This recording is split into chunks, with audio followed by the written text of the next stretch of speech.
That's right back, Charlie. That's right.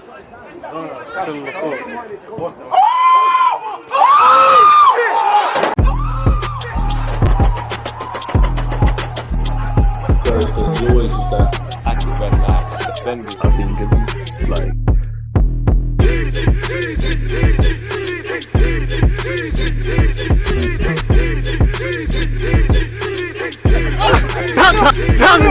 People deluded, I'm back again. Come on, Ian, man. Come on. And with an introduction like that, what more can I say? People deluded, I'm back again. As you can see, special guest settings. Jess, how are you? We've got a lot to discuss that we haven't discussed already on your channel, which we did a video 5 minutes ago. People, make sure you're subscribing. Loads to discuss. Every time I see the goal, I'm just like, you'll never score another one like that again, will you? Nah, I won't. You know, that's why I'm happy it's recorded and it's there. I'm gonna tell my unborn kids that was a Champions League final. It's lit, man. And at least when people try and give me nonsense in the comments, I can say, "Wait, if you can't do anything like that, I don't want to hear your comments, man." Listen. But yeah, man, how you doing? I'm good. I can't complain. Obviously, like gearing up for Liverpool. Also excited about the holidays. I love the holidays, you guys. Like, that's me. Pumpkin spice, everything nice. I watched Love Actually last night. I watched The Holiday 3 or 4 times. I'm getting on this Christmas, all of that stuff. So gearing up for the holidays. Haven't really done my Christmas shopping though. I have to do that after this, but I'm excited to chat. I'm sure we have loads to talk about. I'm a bit different, man. I hate the festive period, and I have actually done my Christmas shopping. So I'm all right, man. Scrooge. Yeah, man. Christmas is not me, man. I definitely like the food and the family and stuff, but Christmas isn't me. I'm a summer guy, man. But we've got a lot to discuss. You mentioned Liverpool. We'll talk on transfer news. I actually want to take it back a bit. What did you make of the Brighton game, where Arsenal, if anyone doesn't know, we won 2-0 against De Zerbi's side. Brighton are a highly rated team, not quite the Brighton of last season, but Brighton definitely is quote unquote a bogey team against Arsenal. We did get revenge on them, beating them at our place. What did you make of the game? We whooped them. Like, listen, anytime we can get one over on De Zerbi, like, I love it. You know, I think, listen, I'm petty and I'm bitter. Anytime one of these teams starts getting all this hype for like playing good football or whatever and taking risks at the back, I love when we snap them in half. It makes me so happy. Listen, it should have been 5-0. It should have been way more than what it was. Arsenal really need to get into the habit of stomping teams into the ground when they have the opportunity. Wolves should have been 5-0, and so should this have. But Brighton are a really good team. There's nothing to really deny that, and we absolutely played them off the park. They had barely any opportunities. They had one that they probably should have put away. Exactly. But in terms of the football that we played was the closest I've seen to last season in terms of like going forward. The rotations, the movement, the fluidity, the fun, the vibes, all of that was there. It was just missing that last little clinical bit. But we added that to the defensive thing. And I'm like, that's what we've been looking for. If we could be as solid defensively as we've been since the beginning of the season, but add the football from last season going forward, that's the team that we need to be looking at. And so I thought the performance from Odegaard and Declan Rice, listen, Declan Rice put in a flu game. He was sick. Unlike Odegaard, Wonder God, class Weegan. When he's on song like that, that's why I defend him. Like we were just talking on your channel. Like I find it hard to criticize the man. Like obviously he's lightweight and stuff, but he's an Arsenal player. He's someone that could have really worked a treat when we had Jack Wilshere, when we had Nasri, when we had Sess, when we had Santi. The list goes on. What a player. Captain's performance. It was so good. Like I love watching Odegaard play, and you could just tell when he's feeling himself because it's like little things that he does. Like his birthday, he moves different. It was his birthday. By the way, we've had like 6 or 7 birthdays in a row. Yeah, I don't know what's going on, man. Arteta's planning something crazy over here. I don't know. I really don't know. Strange. I don't get it. Every day someone's birthday. Every day somebody's birthday. But even like Declan Rice, like again, he was ill and played man of the match level performance. Unlike Enzo Fernandez, he got sick. Who's that? Never seen him. Got sick and then had to go off the pitch. Declan Rice puts in the man of the match performance. You know, exactly. There's levels to this game. So I really enjoyed that game. Obviously, there's always things that you can improve on, but ultimately, that was probably one of our most well-rounded performances this season, and at the perfect time too, going into the festive fixtures, feeling like a really, really good team. So no notes, really. Just finish your chances. That's it.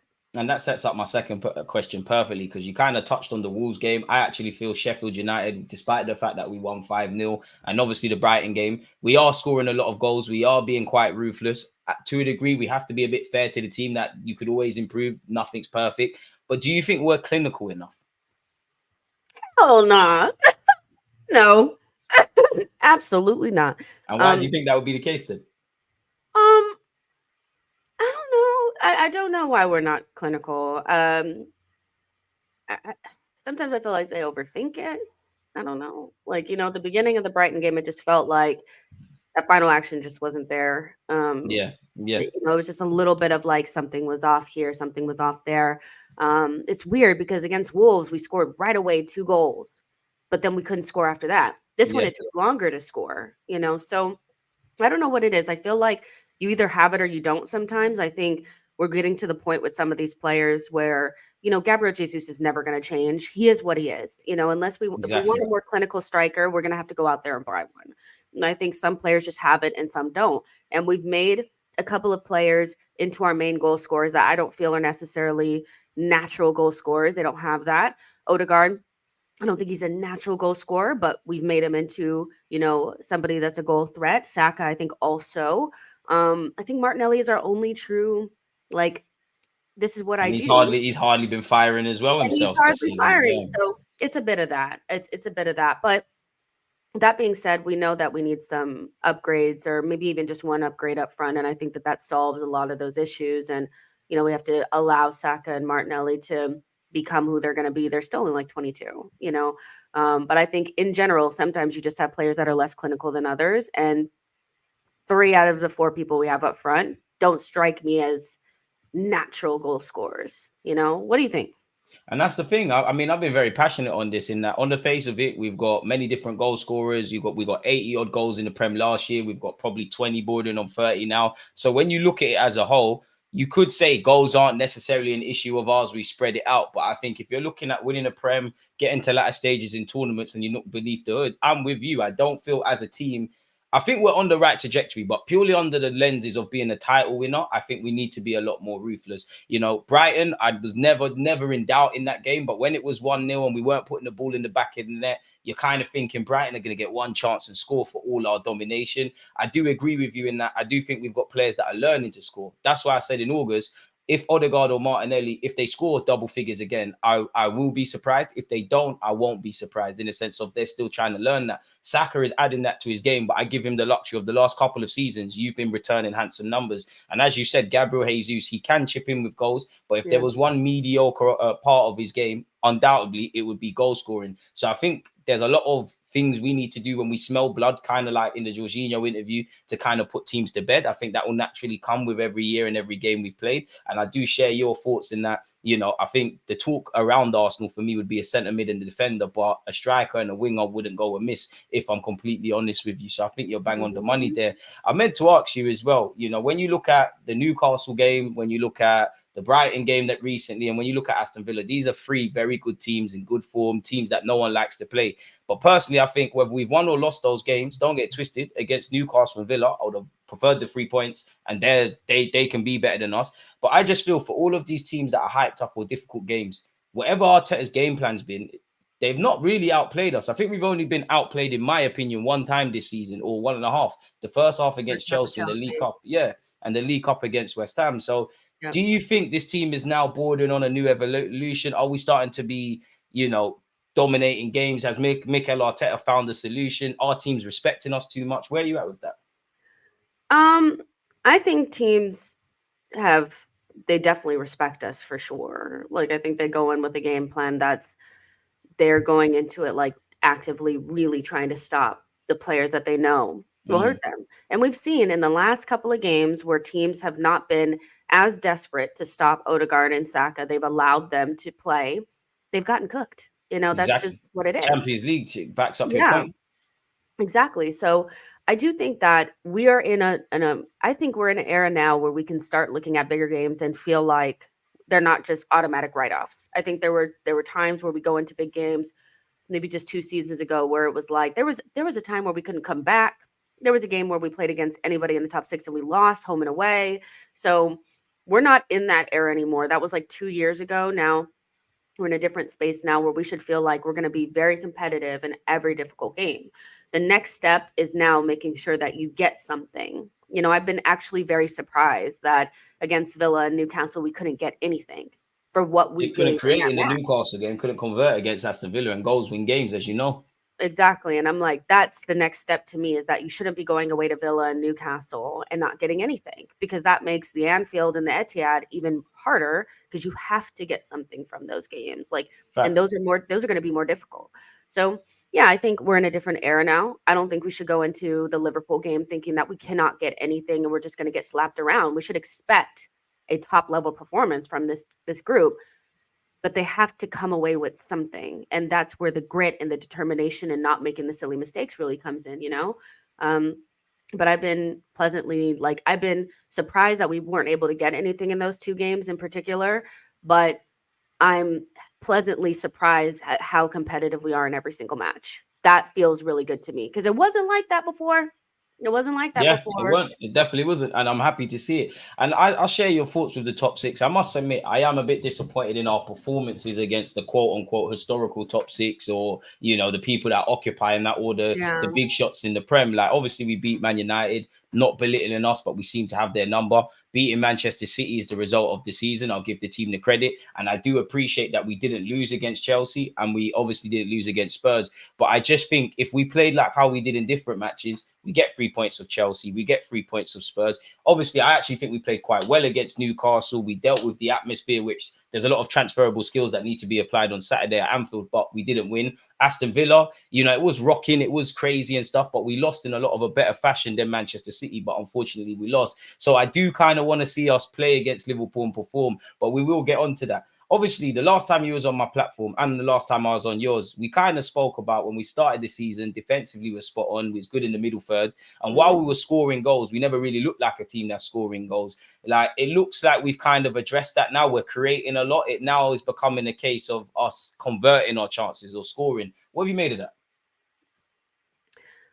I've said it since about Lawns. I'm like, this is not the. I see people having the same conversations we were having when we played against Nottingham Forest. Now, like, those conversations to me are dead now. Like, this is not the same anymore. We are creating chances. I talked to you like on my show about. I saw that one chart that said in the last 10 games, we're up there with everybody else. Top chances created, open play chances created, non-penalty The goals, all that underlying kind of numbers stuff. are positive, yeah. Yeah, we're there. We're there now. So the conversation is definitely not about we're not creating any chances. And quite frankly, to me, it's not about whether or not the midfield is imbalanced anymore. I do think that last 5 games or so, Rice, Havertz, Odegaard looks like a midfield that's of a Premier League, title challenging standard to me. It may not be everybody's cup of tea, and that doesn't necessarily mean that you're 100% down with the Havertz thing. But we're definitely not talking about what we were talking about like against Man United when Havertz and Rice and Odegaard were stepping on each other's toes. We're not there anymore. It's different now. The question now is whether or not we have enough to finish those chances. I think we can score 88 goals just like we did last season. I question whether we're going to score them when it matters. That's That's the my thing. main That's the concern. thing. When the You can going gets score. tough, who is going to nick that goal? Exactly. You can score 88 goals again. But if blanket Villa, you blanket Newcastle, you blanket Liverpool and the Etihad, you're not winning anything. It doesn't mean anything to beat Sheffield 5-0. That's nothing. We should be doing that. So I think that's my main concern, is whether or not when we get to the run in and more difficult games, are they going to have the temperament and the mentality to put the ball in the back of the net? I'm not really concerned about us creating chances anymore. We're creating them, But have you that's where made a I'm Kai at. Havertz? Because you touched on it. Seems to be enjoying his best period Havertz! as an Arsenal player now. I'm happy. I'm happy about it. You Once they still put are you on convinced now that he's here to stay? This form is staying. He's settled in now. Man, I was convinced that I'd won the Fabio Vieira award just a couple weeks ago. I think we You both know, was, man. so the Fabio Vieira wars, I've been in them front line with my shield and my sword. Like, that's me all day, every day. And right now we're going down, and we're going down badly. Okay. So yeah, it sometimes it could be a false dawn. Sometimes a player could play for 5-6 games and look like they're doing it and fall off a cliff again, so I'm cautiously optimistic. And the main thing about Havertz that I feel like is different than other players that have played well is that he's been in the league before. And, so it's not so much, I do feel like there's a level of confidence that I take from him being a little bit more experienced. He's 24, but he's vastly Yeah, experienced. he's So been in the scene for a while now. yeah, so I'm not, it's a little bit different for me with Kai Havertz, but I've been impressed with his performances. I felt like at first we were squinting to see and everybody was, but the duel, I don't want to hear about that shit. And What watch is the he game doing? again twice. Yeah, I shouldn't have to rewatch it to see it. Now I'm not rewatching it to see it. Like, no, he's not always as involved in build up as Granit Xhaka was, but if Arteta wanted another Granit Xhaka, he would have bought somebody like Granit Xhaka. As long as you're decisive, I don't think anyone cares. Kai Havertz looks settled now. As you said, he's Premier League proven. It's only been 4 or 5 games, but there's no question mark over his price tag or about how you tie into that midfield. There's no question that what Arsenal fans, including myself, is should we have got Kudus, Szoboszlai, Maddison, this guy, that guy. Long may it continue. And it's nice to see him now scoring goals. I actually think we need him at Anfield defensively. We spoke about it on your channel. Check that out, people. Him, Odegaard, Jesus, Martinelli, you're all going to have a fair share of a defensive shift, Saka as well. So long may it continue with Kai Havertz, man. What have you made the Champions League draw? We've got Porto, in case anybody doesn't know. I mean, the only way it could have been better is if we had gotten Copenhagen, but to be fair, they dealt with United, so we can't write them off. We can't, but we're not Manchester United. Yeah, I'll be so freaking for real. Like, they should have won that game. Like, they should have pumped them, yeah. But of course, Manchester City are obligated to get a dead rubber in the round of 16, so we couldn't get Copenhagen. But guys, it could have been worse. It could have been so much worse. We could have gotten. I did not want Inter. I did not want Atletico, and I definitely did not want PSG because I don't care how Mbappe played at St. James, he was going to turn up at the Emirates. Period. Yeah, like there's no way he was going to go to the Emirates under the night, the lights on a nice pitch like that. Yep, he would have showed out, and him against Benjamin White, it could be crazy. Yeah, no. So he's got his work cut out regardless. It could have been worse. I do think that like the rule of thumb on the Portuguese teams are that they do well against Premier League sides because they can keep up with us. They do well against us. When was the last time we won in Portugal? And the last time we went out in European action was against a Portuguese side last season. Not that I want to remind anybody. So they do well, but I take into consideration, like, I'm like, okay, Sporting, let's be all the way freaking for real. We went in there with midfield of Vieira, Xhaka, and Jorginho. Like, we were always getting cooked. Like, we did it twice. We did it in both legs. It wasn't good enough. We won't do that this time around. There hasn't been that much rotation in the champs versus Europa last year. So Arteta's taking it seriously. We'll play our main team. We can't take them for granted. They will put their chances away. They've been in the Champions League before, experienced side, whatever. But we should be getting beyond them. Like, I'm saying this right now, not to be arrogant or anything like that, but we need to be getting beyond them. I think this team, we should start not putting pressure, but like, we expect you guys to get beyond Porto. What do you? There's a degree of expectation, though. Yeah, there should be. I mean, do you think that that's a little bit too confident for a team that's been out of the competition for like 7 years, or should we be putting that type of pressure on this team because it's not like they didn't get 10-2'd? Like, this is not the 10-2 team. Like, should we be feeling more confident? It's a weird one because I think on one hand, a lot of these players, this is the first time they've played in the Champions League. It's the first time the manager's popped his Champions League virginity in the Champions League. So I do think to a degree, we have to be to a degree, we have to just go as far as we can go. It's true though. They just pop their cherries in it. Like, you see what's gonna happen sometimes. They're becoming men now, in it. So I think to a degree, like, it's a weird one because to a degree, I can't really have expectations. Like Edu said, let's enjoy the tournament. But at the same time, as much as I agree with what you're saying about Porto, it's very difficult, in almost, they've got nothing to lose because if we beat Porto, it's business as usual. If we lose, the headlines and everything. So we're going to have to stand up to be counted. So, yeah, I think we should be confident, but there should be expectation. You're in the Champions League, they wanted this.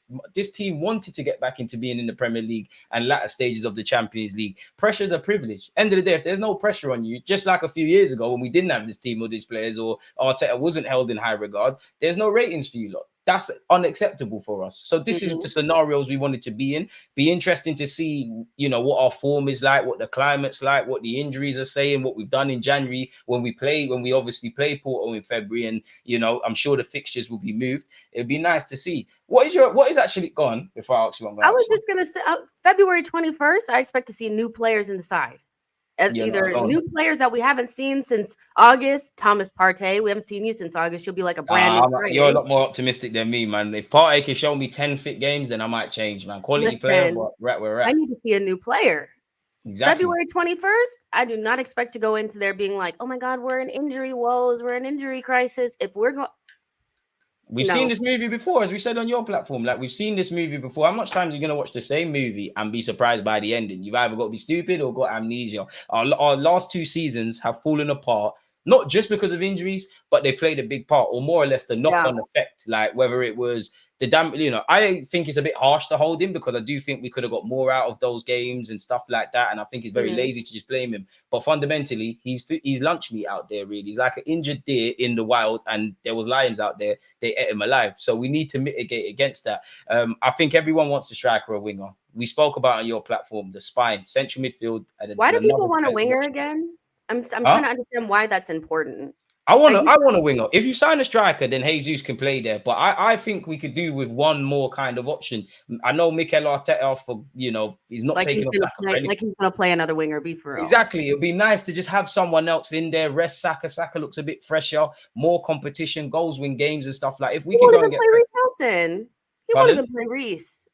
He's Arteta's. If Saka has a leg that can kick the ball. Exactly. But that's what I mean. Like, let's be honest. Arteta, I do think there's an element of trust for Reece Nelson. He likes his attitude. He likes him. There's been times he's come in, but Reece isn't rated like that. He's not a genuine option to start. He's kind of the plan B. He'll play in the games that are already decided. He'll play in the games like Bournemouth, where everything we've planned for, everything's gone out the window. Reece Nelson, I like him, but he's not a legitimate challenger. I'm not saying we need to sell him. You can hang around like a spare part and be a squad player, but I want someone that he might think, bro, you know what? Okay, so it's more about Reece Nelson not being up to the standard than Arteta. I don't think it's about. It's nothing. It is that indirectly, but it's just about levels. Like, it would be nice to have someone. I don't think he'll bring in anybody and play them, if I'm honest with you. I think he loves, like, I don't see him sitting Saka down.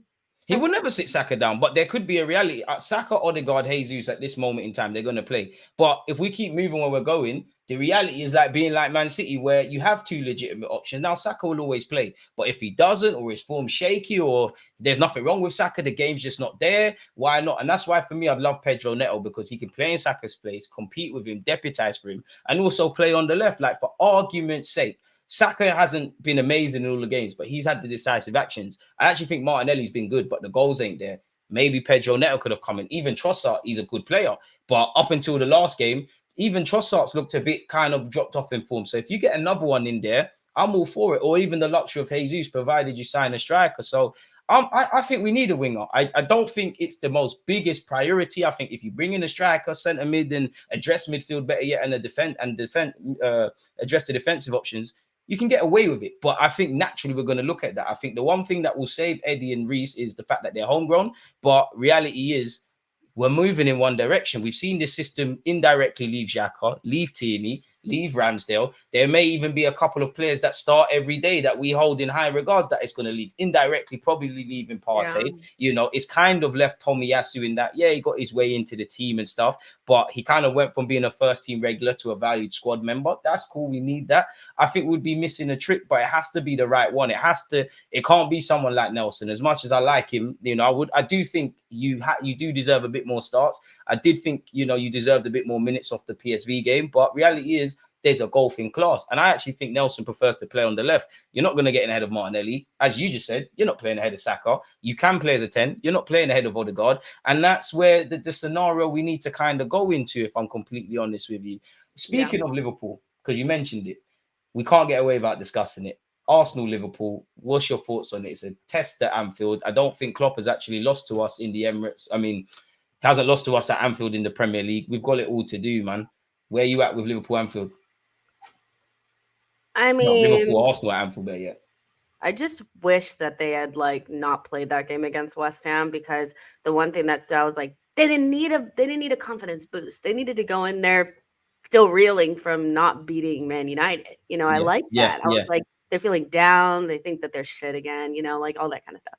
But I'm feeling cautiously optimistic that we go there and get something. I don't think it's like a total like it's not like 2 years ago where if I'd said that people would have just like laughed me out the door. Yeah. We're definitely good enough to go get something. We did it last season, by the skin of our teeth, we got out of there, That second half was not pretty at all. It wasn't. We were definitely like backed into the box, but I think that, I would prefer to have Tomiyasu available and Thomas Partey, our telling me. away game lineup thing, but we're not going to have that. We're going to have Havertz and Zinchenko in there, and we're just going to have to deal with it. So I think, they're not as strong as they were the seasons prior. I think any Liverpool fan that's sitting there telling me that is a liar. Like, be serious, Pinocchio. You're like, seriously, like, you're not the same. You know that. And also Klopp knows that because he's actively begging, the Anfield faithful to go out there. What did you make of those comments as well? Like, they were hilarious. They're hilarious. I think it shows, first of all, if they were playing Sheffield, he wouldn't have did that. He wouldn't have did that. He knows. He didn't do it in the United game where United Liverpool historically, that's a massive game in English football. And it was quiet in there. It was quiet in there. Like, whatever the environment atmosphere that Anfield is supposed to be, I didn't feel it through the screen. Usually I feel it. I didn't feel it, so he knows that they're going to need every advantage because they're playing up against, like, we're top of the table right now. I know I don't look at the league table. That's news to me, but go on. Well, just to let you know, we're top of the table.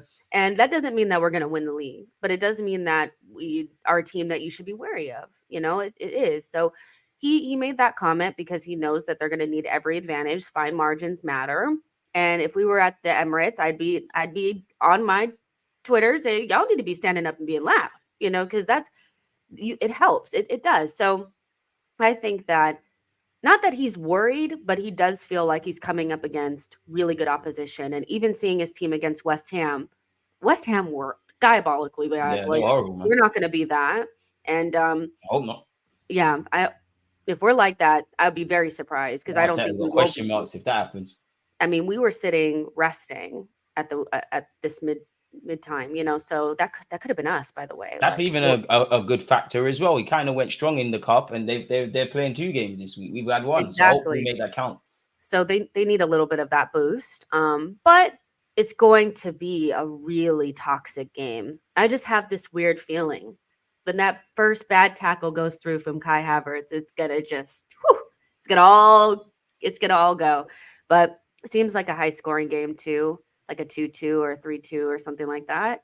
But it's gonna be good fun. And I love that we're actually can feel like we're gonna be competitive in a game against them, because when I tell you a couple of seasons ago, I just knew we hit us for cricket scores, man. Salah and Mane and all them guys. Firmino used to just, boost up their XG and their goals for the end of the season. And I agree with you in that statistically, it's one of the most highest scoring fixtures. There was a time these games were a bit even. There was a time where we was actually a stronger team than against Liverpool.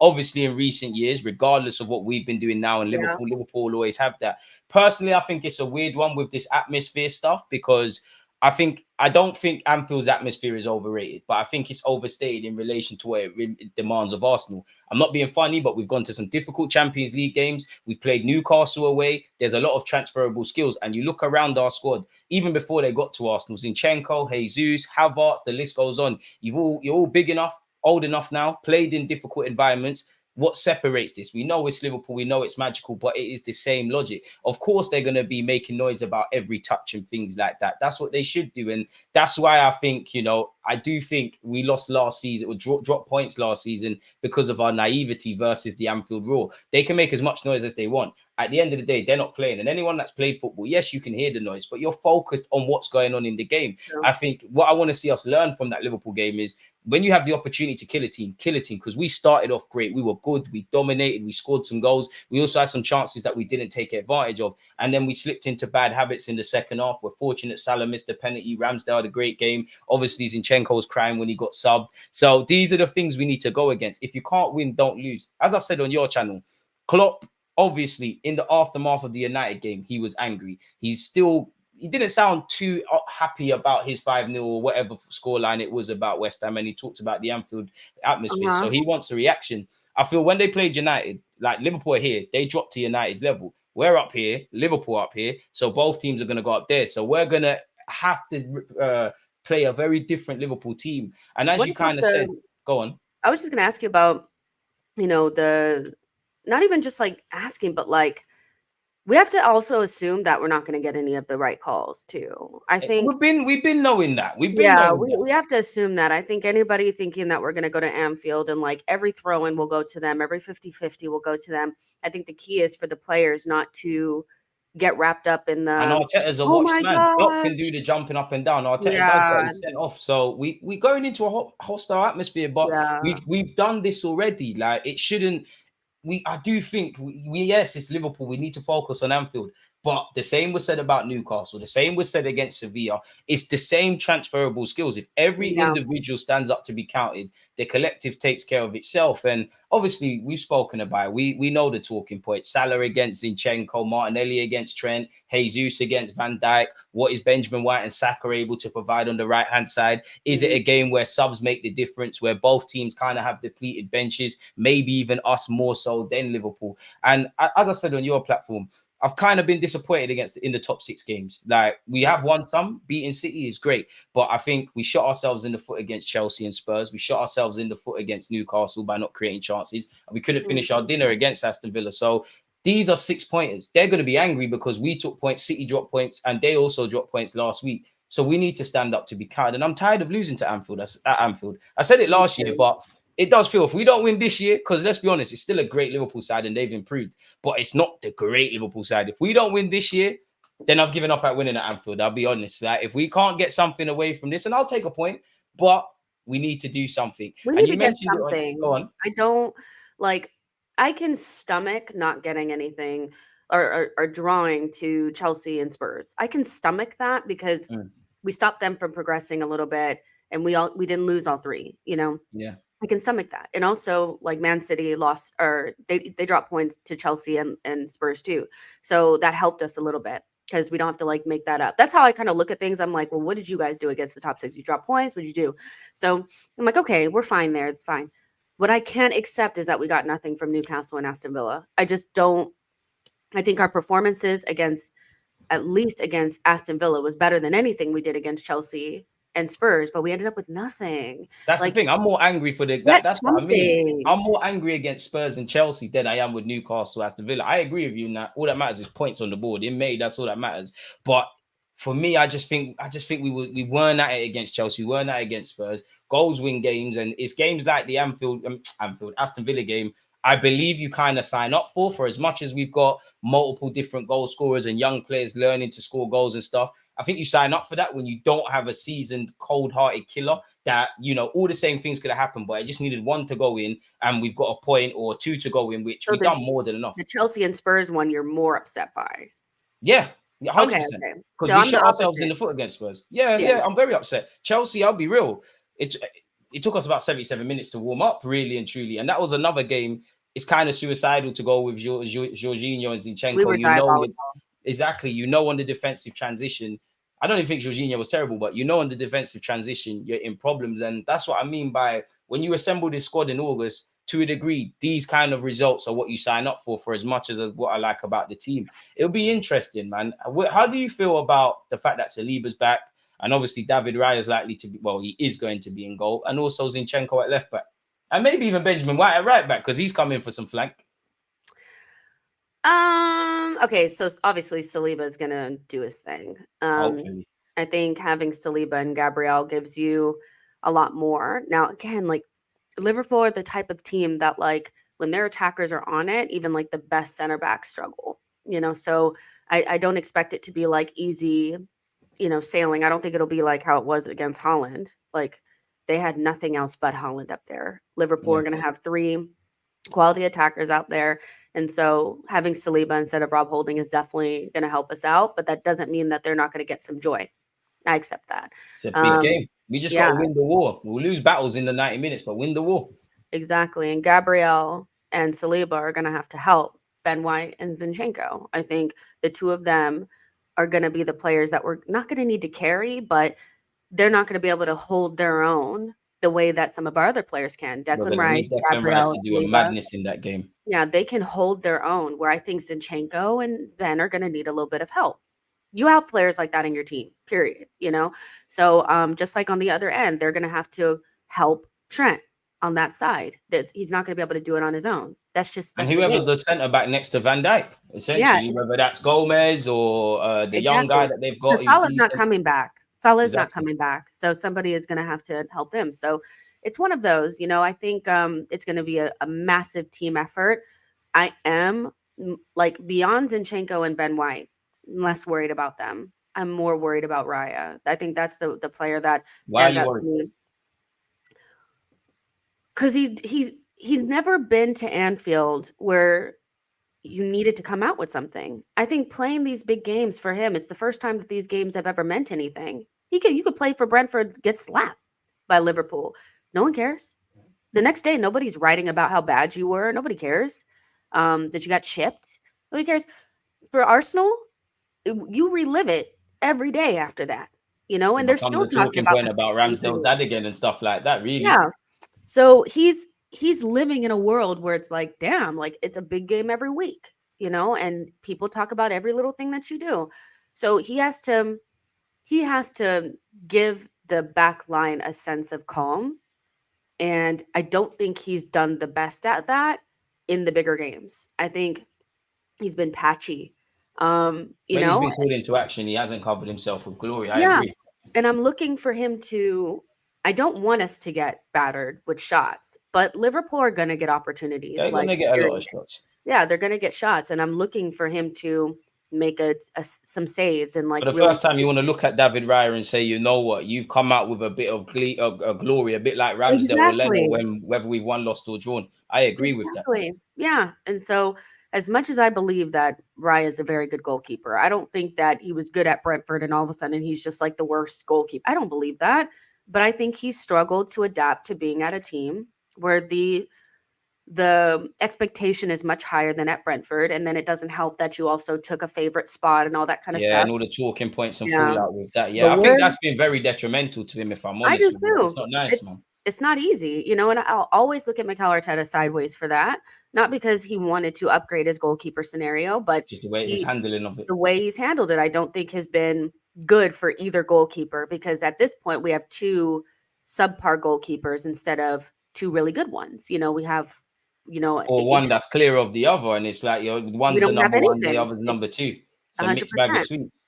But listen, David, we're in December now, baby. I need you to step up. I need you to step up. You know, you're at Arsenal. You wanted this move. You need to step up. Now's you know, the time. because if you go out there and you make a big mistake and you pass it straight to Darwin Nunez and he puts it in the back of the net, child, I'll be so upset. And it's weird. It's proper weird because, like I said on your channel, like sometimes I think David Raya's calmness is a strength and a weakness. But I think I need that calmness on top of what you said about obviously looking like a good keeper. I think I need your calmness. I think if the game is like how the second half was at Liverpool, Ramsdale would be the one. But I need David Raya to be confident in how he plays, how he distributes the ball, because I think we are going to need a lot of variety in there. I don't know if Jesus is going to play 90 minutes, but we're going to need to hit him long. We're going to have to hit the balls into the channels. As you said, several players are going to have to individually stand up to be counted, but also carry their teammates, which is why I think, you know, in particular, Martinelli, especially down that left, Declan Rice, William Saliba, Martin Odegaard with the press. You lot, Gabriel Jesus, if I haven't made that clear, we're going to need you lot. Our shape is imperative. If we get chances, take them. Let's get back, because I do think we've kind of fallen off a bit defensively. We need to get back to high standards. And I want to see how we react, because it's a 90-minute game. Of course, there's going to be moments we suffer, just like against City. We won the battle, but there was moments, you know, shots are cleared off the line. They have half chances. It's Liverpool. They do this. But this is, I believe, these sort of games is where you see your true level. If I'm honest with you. Does this game, if we do win it, go on. I was just going to say that the one thing that they do need to do is talk to Zinchenko and say, first 15 minutes, can you not try to dribble out of our box? Like, just don't be silly, Zinchenko. Like, with me with Zinchenko, just be switched on. I'm like, please stop. Because I don't actually think, here's my difference of opinion on some things. Like, some people are saying, like, defensively, he's been shocking.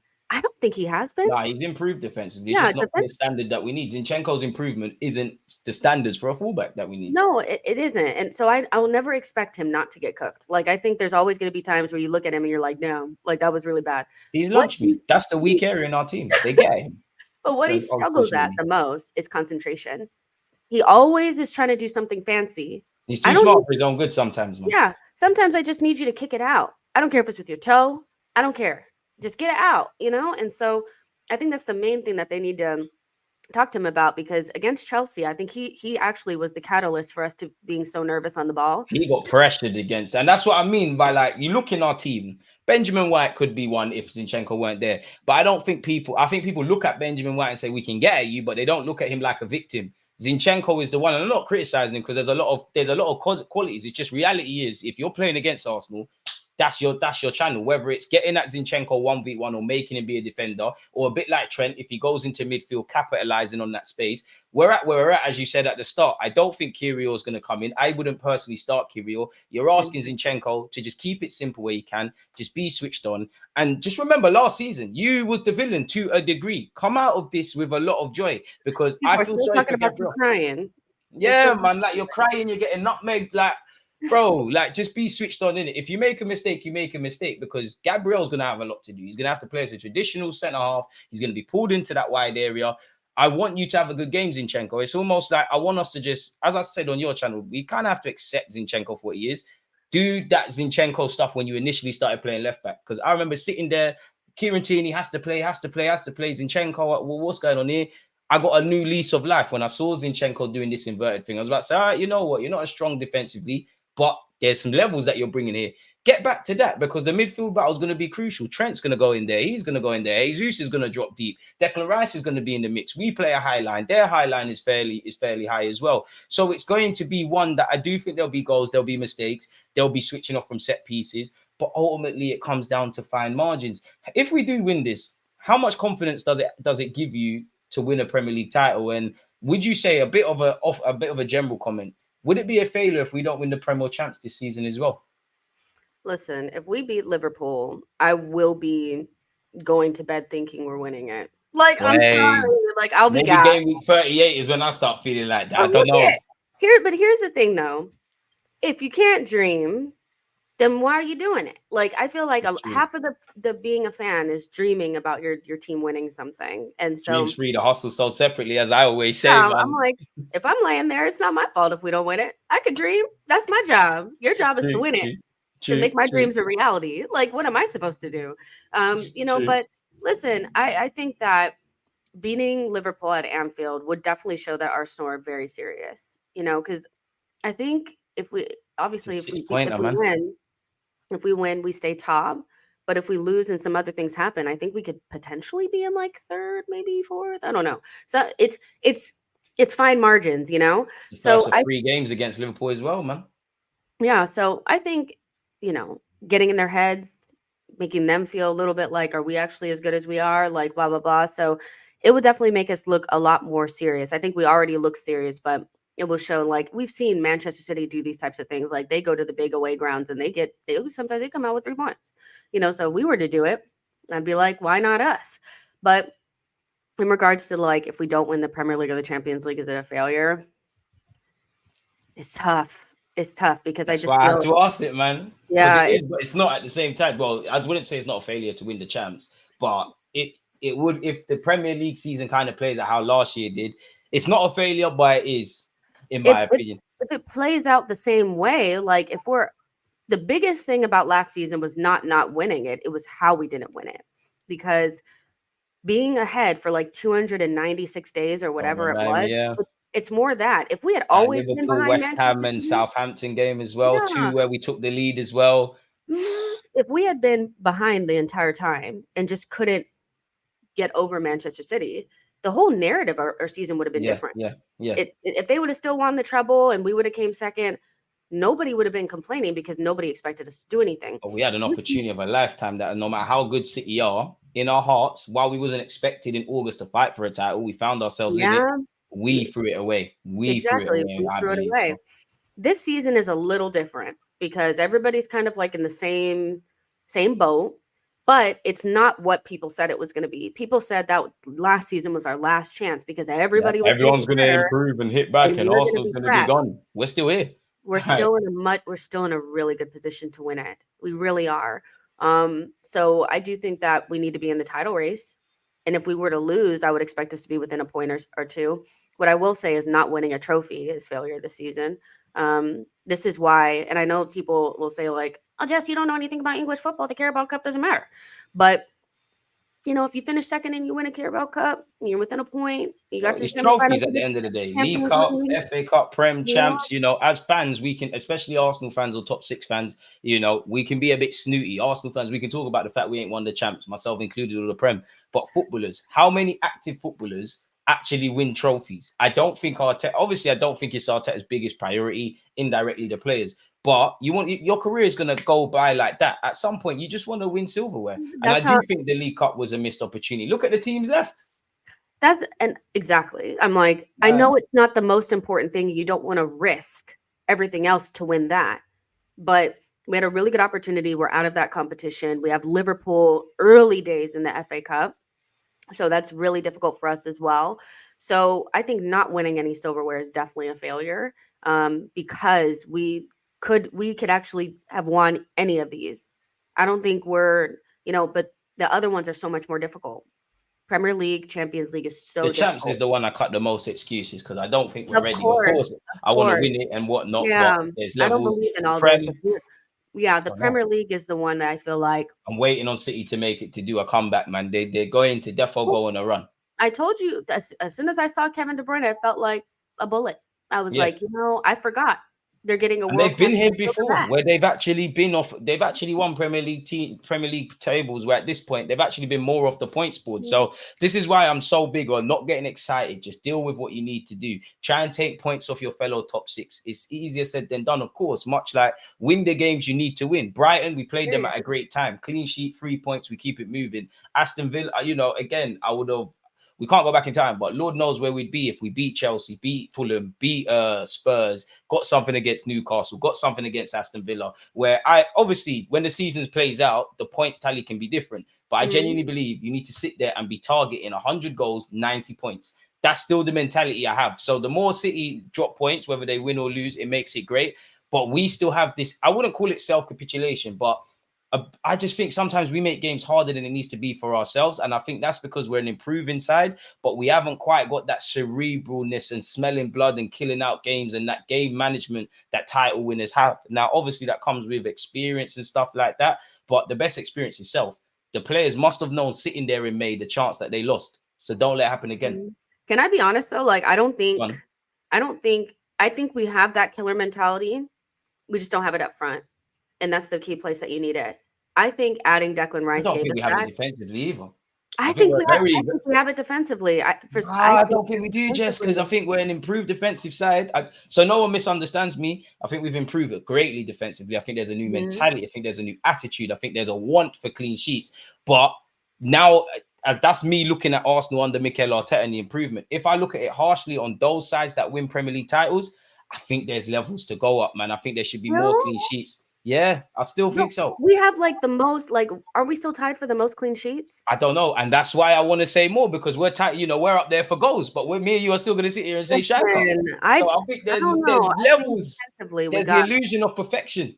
Do you know how many center forwards are in the penitentiary? The Saliba and Gabriel. Big up Saliba. This is what I said. It's very much improved. But don't get it twisted. I'm not just talking of, when I mention defense, it's not just our defenders, you know, it's everyone. You know, again, goals happen, mistakes happen. Look at the Aston Villa game. Yeah, we were good for 83 minutes. We dominated the game. But in that 7th minute, when they progressed from the goalie to the striker, and yes, Zinchenko is doing madness as he always does. But do I think it's just Zinchenko? No, I think there's a catalogue of errors. It's that illusion of perfection. Concede then? Like, which goals? What is okay? Because I'm kind of like, okay, so we've conceded barely anything.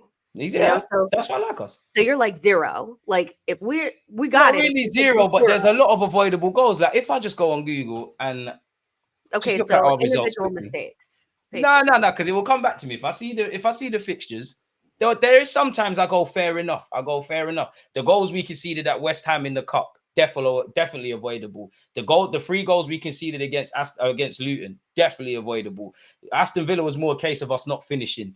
We conceded unnecessarily against Wolves. Burnley, unnecessary goal conceded by Brownhill as well. Again, of course, you're going to concede goals. I'm not expecting 38 clean sheets, but I'm only saying this because I love us, you know. Go back to Man City when they were winning. They got a 3-1. That's great because they've got Haaland. They can win games like that. Even the goal we conceded against PSV. I think there's a lot of gaps on the transitions, Jess. And that's me being harsh in a good way because the Prem's harsh. You know, last year was harsh. It was a fairy tale. Arteta's changed things. Look how it ended. I'm only saying this because I want my boys to get better and better. I don't want it to end like this. The league's harsh. No one cares about Arsenal's title challenge drought or anything like that. I just think there's gears to go up. I personally pride myself in life on not demanding anything more from someone than I think they've got. I think we've got it more in us. And I'm not just saying our defense. I'm talking about the whole team. Our first attacker is Raya. Our first defender is Gabriel Jesus. I think there's collectively a lot more levels. And I think Mikel Arteta would echo the same because if we was the finished article, I don't think we're talking about signing people. But you set it up perfectly speaking about stuff, man. Mm-hmm. We've been linked with Ivan Toney. What do you make of that? I mean, I still feel like if we bought him, I would be excited for a minute. But I would always have in the back of my mind that we could have got Osimhen. You're not alone.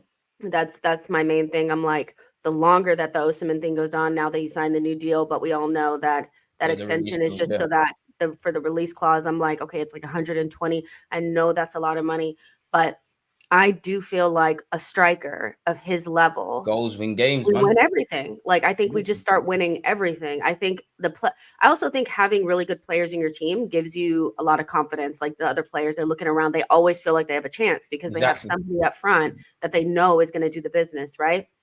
That turns some defeats into draws, some draws into 3 points. And we're laughing. Yeah, and so that's why, you know, I think even like at the beginning of the season, I think teams had decided, okay, if we can do the deep block, we'll have a really good chance of beating Arsenal. Once you have a striker up there like an Osimhen, that becomes null and void. Even that, like they can do the low block and we can break it down, but a guy that can just obviously Jesus can make something out of nothing, but he's not a bagsman. If Osimhen can buy himself a yard of space and pull it in the back of the net, have your low block, you won that, but we've got the 3 points, so you're bang on the money there. Yeah, I think then it becomes the we're beating you before we even get on the pitch. This is it. They don't feel like they have a chance at all. Whether they go, if they try to come at us, they're losing. Deep block, you're losing. You try to be physical with our center forward, you're still losing. You know, so you go to the Etihad, you have a striker that they're actually afraid of. No offense to Gabriel Jesus.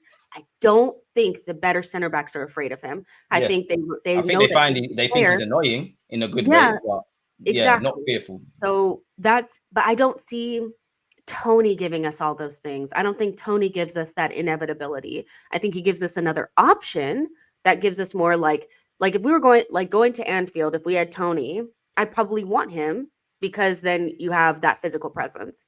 But is he even that last season when Jesus came off and Trossard went as a false 9? I'm a fan of Trossard, but there's some games you need a traditional forward. So I think you're right. There's no match with you versus Van Dijk. Yeah. So the easiest way to say it is he lifts the floor. You put him in and you take Eddie out. You get better. He's a dead ball specialist. You have somebody that can take your penalties. Like there are things that he adds. He works hard more too. Years in the tank as well.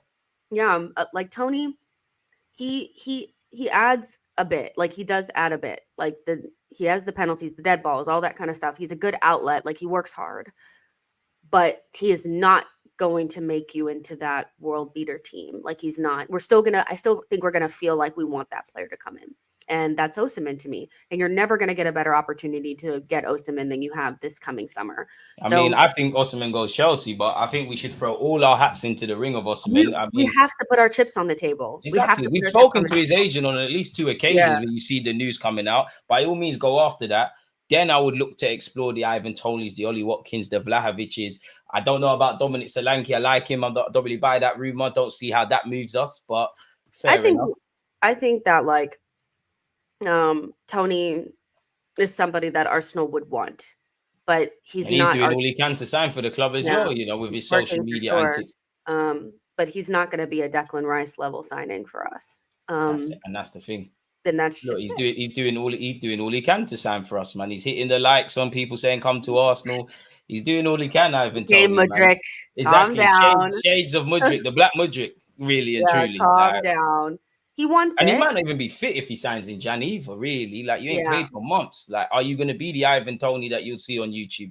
You'd have to give him that luxury to get up to speed as well as adapting to Mikel Arteta's tactics. So, I mean, Brentford's sporting director coming out saying like he looks just like he looked when he left, and yeah, of course, he even wants better. to sell I'm like, stuff. it's like used car salesman trying to sell me something. This is the best car I'm ever. Like, it's fully that, and I can't blame him because there's a shortage of worldwide household strikers. So if you've got one, naturally you're going to sell dreams. What do you make of the Eddie Nketiah rumors? He's been linked with, I think, West Ham, Brentford, Crystal Palace.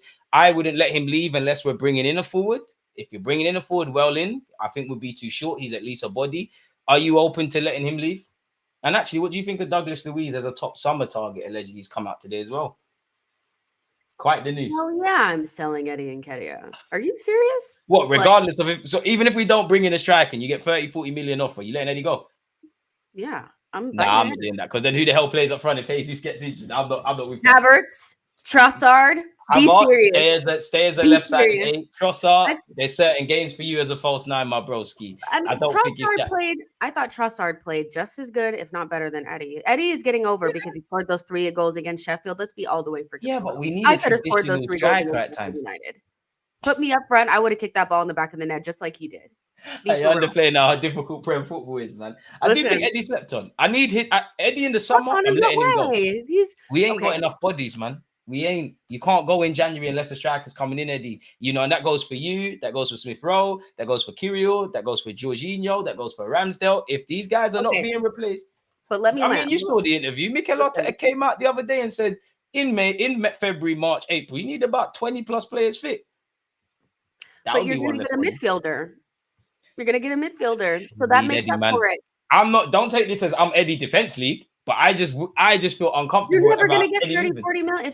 If somebody is in January, people are desperate. They are so desperate. So this is going to be the last time that somebody's going to be like, listen, 40 million for Eddie Nketiah, biting your hand off of that. I mean, I hear it, but 20, but 40. Period. I mean, it's ridiculous. Well, it's ridiculous to offer for Eddie. Let me pack your bags. Okay? And Eddie's got to find a young Brazilian striker to at least be an option for 6 months for me. Like, I like Havertz as a false 9, but there's certain games for it. And you finally look settled as an 8.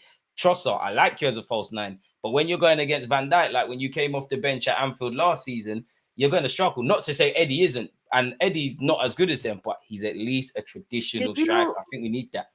I know you asked me about Douglas Luiz, but like that new scout that we have, are we finally going to get? Yeah, I love that. He needs to go and be finding people. Go and find the next Hendrick and all these things. Like, we need that. Why are we not getting any of those players? Exactly. And if you can't find that, find people that we can get for a couple of million and sell for a lot. Period. And reinvest. That's what Dom Raul would have did.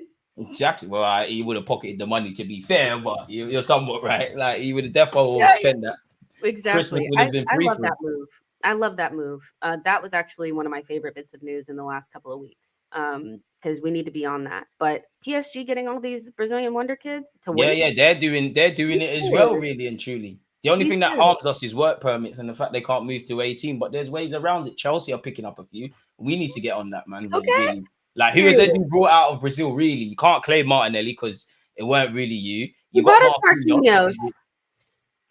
We're not getting out the hood with that. He brought us Marcus. Be serious. Yeah, he's horrible, man. Like, turn that 3 million into 10 and we keep it moving. Like, we can't pretend. I want to be wrong. He's even an Arsenal player. Yeah, he's shit, bro. Like, he's crap. Like, Edu needs to utilize the South American market, like, because he told us he was going to. I've never let that go. And who's arrived? Obviously, you got Pablo Marie, who's Spanish but was over there. That was crap. Marquinhos is shit. What else is there? Like, listen, trying to think. And I like Edu. I'm just saying. I do too, but Edu is on. He's in terms of that, he has not impressed me whatsoever. But I know you asked me about Douglas Luiz, and at first, when people first were talking about him, I was like, turn up your nose. Why? Like, I don't understand. Like, he's good, but like, I think he is doing really well at Aston Villa. And I can see that, like, we are missing that profile, an 8-6, something like that. I would love that type of player. I think Havertz is a different type of 8, but at some stage you will want to do something a little bit different, and that would allow you to do it. He's like pre-prime or about in his prime, 26 years old, Premier League proven. Kia, It's a lovely set piece as well. Yeah, set piece. I can see why we want him. I can see why you want him. He's the gonna signing that makes up for not getting. Now I've spoken about Bruno Guimaraes, but makes that feel like we didn't miss the boat on that player. Yeah. But we're not getting him in January. In the summer, maybe that's the player that we go after. It all depends on the price tag, man. Because if you're Aston Villa, you know he's gonna have about 18 months left on his deal. Obviously, he's wanted by everybody. Arsenal tried to buy him. They know we've got money with our purchases. I would say anything from 60 to 80. Now, whether that happens, whether that's inflated, I don't know. I do think football's gone beyond that. You have to just pay the asking price. They do the job. Nobody cares. Is he worth that? Is he a 60 to 80 million pound player? Like, maybe not necessarily, but it's nothing to do with him, innit? Like it's the byproduct of we're in. How many footballers are actually worth what they're bought for? Like it's what you can hustle. If I have 80 million, am I not maybe taking a little trip to Barcelona and asking about Frankie de Jong? I mean, I don't think 80 is getting de Jong still. Beggars can't be choosers. They're broke. Like, you probably need to throw an extra 20 on that or do something around that. And you have de Jong looks quite settled in Barcelona with his wife or whatnot. But that would be a lovely signing for us. And I think that's where we need to kind of go now that you mentioned it to a degree. We need these blockbusters, if I'm honest, difference makers. Yeah. I mean, yeah, if you can't get Frankie de Jong, Douglas Luiz is a good option as well because they both can do. You could get Zubimendi if you want to go Spain, who would be a cut price addition. I love Zubimendi. 50 odd million, get it done. But he seems comfortable at Sociedad. I don't know because for all the links last season to Barca, to Arsenal, to Man United, he never left. Yeah. So what was going on in the back borders? Did people try and get you and you didn't want to leave Sociedad? Did they not believe in your release clause? Did Sociedad make it clear that it's either you activate his release clause or he's not leaving? Did he tell them 1 more year? I don't know, but you're from the same region of Spain as Mikel Arteta. You're Spanish like Mikel Arteta. I think you remind me a bit of a tenacious Jorginho. I would love him to sign for the football club. My last question for you, actually, in fact, 2 questions. Keep, bench, sell, right? You know how to play this, isn't it? Keep, make, sell? Yeah, so keep 1, bench 1, sell 1, yeah? 3 names. Saka, Rice, Saliba. Keep, bench, sell. Saka, Rice, and Saliba? Yeah. Where's the fun if I said crap players? Like, so I picked 3 of the best. Gun to your head. Keep, bench, sell. I'm keeping. This is going to be so bad. Whatever. Keep Saliba, bench Declan, sell Saka. That's complete opposite of me. I'm keeping Saka. I'm benching Rice. And because in my heart, I think Saliba. You're never going to get another Saliba. Be serious. It is what it is. I think you're going Real Madrid. Sell. You're a quality player. Come on. Saliba. But keep the English boys. Saliba. Okay, I get that. I'm not English, so I don't have it. Like, okay, I'm sorry, but you are the fact that we got Saliba for 27 million is the reason why I'll never say a bad word about Don Roll, because you're never gonna the amount of center backs that always get linked to Saliba and just have the worst games of their life. Do not compare anybody to Saliba. He is clear. We're never gonna find anybody. Go France and find another center back though. He's generational. He's generational. Like, he is generational. He is quality. But you're generational. I could find a good centre back though. I don't want Rice to go nowhere. Saka, you're staying at this club for life. Saliba's just business, another winger. I can find another winger. It won't be our boy Saka, who I've watched from 15, 16, that you can't go nowhere. Like, and I've just accepted Saliba. You're gonna be Real Madrid one day. But that's why I asked you, because it's 3 players that should never be in the debate. It wouldn't be fun if I said Cedric, Eddie, and I don't know Ramsdale. It'd be too easy. My last question for you before I let you get out of here. Your most underrated player and most overrated player in this team. This is where it gets interesting. I'm tempted to say Eddie because of what you were talking about earlier is the most overrated. Like, be freaking for real. 40 million. I'm selling you quick, fast, and I'm packing. I'll sell him for 40 million. You're just not going in Jan, man. Jesus gets injured, we're in trouble. No, we're not. Okay, so all right, here we go. We're in trouble. Most underrated. The most underrated right now is Damn. Most underrated is still it's you know what? I think last time I said Gabriel, but I think actually this time I'm going to say Martinelli because I feel like people are starting to pretend like Martinelli is not good. Mr. Martin Odegaard as well. Yeah, I'm like, you guys sound so crazy right now. Martinelli is the type of player that if he like Klopp would take him in a second. Klopp loves him. Ronaldinho loves him. Cafu loves him. Football loves him. I'm like, he's going But through he's a not bad aesthetically period. pleasing. He's not real Brazilian. You He keep all of that. doesn't move me. Yeah, who cares about you being moved to like? Yeah. So for me, I think right now at this current second, because everybody loves Gabriel right now, but people are not feeling Martinelli right now. So he's the most underrated. The most overrated player right now is probably